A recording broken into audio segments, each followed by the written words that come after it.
Breast বা দুধ ইমপ্ল্যান্টের জানা অজানা। আজকাল অনেক নারী কিন্তু করিয়ে থাকেন ব্রেস্ট ইমপ্ল্যান্ট। এছাড়া পাশের দেশ ভারত সহ অন্যান্য উন্নত দেশগুলোতে আসলে এটা নিয়ে খুব বেশি রাগঢাক এখন নেই। তবে সাধারণত অপারেশনের মাধ্যমে স্তনে সিলিকন ইমপ্ল্যান্ট করে স্তনকে আকারে বৃদ্ধি ও সুগঠিত করে দেওয়াটাই হচ্ছে সোজা ভাষায় ব্রেস্ট ইমপ্লিমেন্ট বা দুধ বড় করা।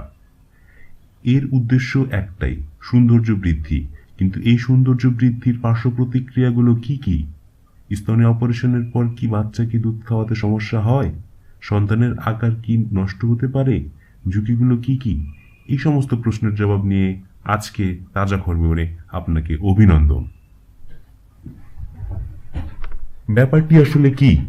সিলিকনে তৈরি বেলুনের মাঝে সিলিকন ভরে তৈরি করা হয় স্তনে ভরাট ইমপ্ল্যান্টগুলো। নানান আকারের ইমপ্ল্যান্ট তৈরি হয়, যার যা প্রয়োজন সেরকম ভাবে, যার যেমন প্রয়োজন ঠিক তেমনি। এক পর্যায়ে মনে করা হচ্ছিল যে সিলিকনের কারণে হতে পারে স্তন ক্যান্সার বা ব্রেস্ট ক্যান্সার।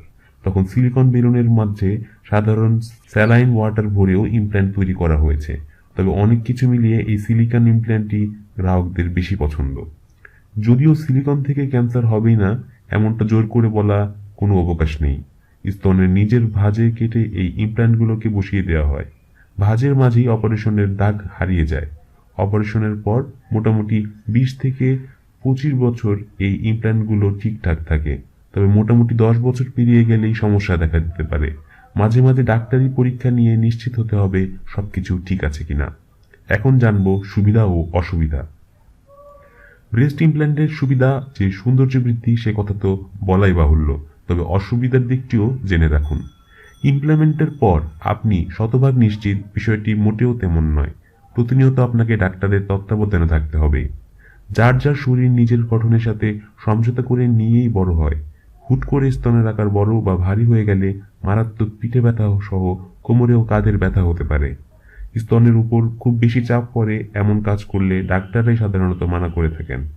এই অপারেশনের পর সংক্রমণের সম্ভাবনা খুব বেশি থাকে, তাই খুব সাবধানে থাকতে হয় প্রথম 7 দিন। যদিও ছোট অপারেশনের 3 সপ্তাহ পর্যন্ত খুব সাবধানে জীবনযাপন করতে হয়। ইমপ্লিমেন্ট করার সময় মিল্ক ট্র্যাক্ট কাটা পড়ে যেতে পারে যদি দক্ষ সার্জন না হয়। সেক্ষেত্রে বাচ্চাকে দুধ খাওয়াতে সমস্যা হবে, এমনকি না খাওয়ানোর সম্ভাবনাও হতে পারে। বড় ইমপ্ল্যান্ট হলে সময়ের সাথে সাথে শেপ নষ্ট হয়ে যেতে পারে, বিশেষ করে ঝুলে পড়ার সমস্যা দেখা দেয়। অপারেশনের পর স্তনে টিস্যু শক্ত বা আকৃষ্ট হয়ে যাওয়ার সমস্যা দেখা দিতে পারে। অনেকেই মনে করেন স্তন বড় করার পর সন্তানকে দুধ খাওয়ানো যায় না। এটি অবশ্য ভুল ধারণা। স্তনের ভাঁজে নিজে কাটকে দুধ খাওয়াতে বা দুধের মান এবং পরিমাণের কোনো পার্থক্য হয় না। তবে নিপলের আশেপাশে কাটা হয়ে গেলে সমস্যা হয়ে যেতে পারে। দিন শেষে বিষয় এটি যে দেহটি আপনার, সিদ্ধান্ত আপনারই।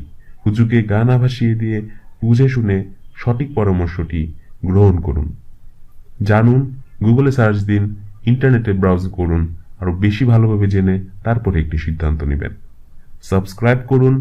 আরো গুরুত্বপূর্ণ তথ্য নিয়ে আপনাদের সামনে হাজির হব। কমেন্টে আপনার মূল্যবান মন্তব্যটি লিখুন এবং লাইক দিয়ে আমাদেরকে অনুপ্রাণিত করুন।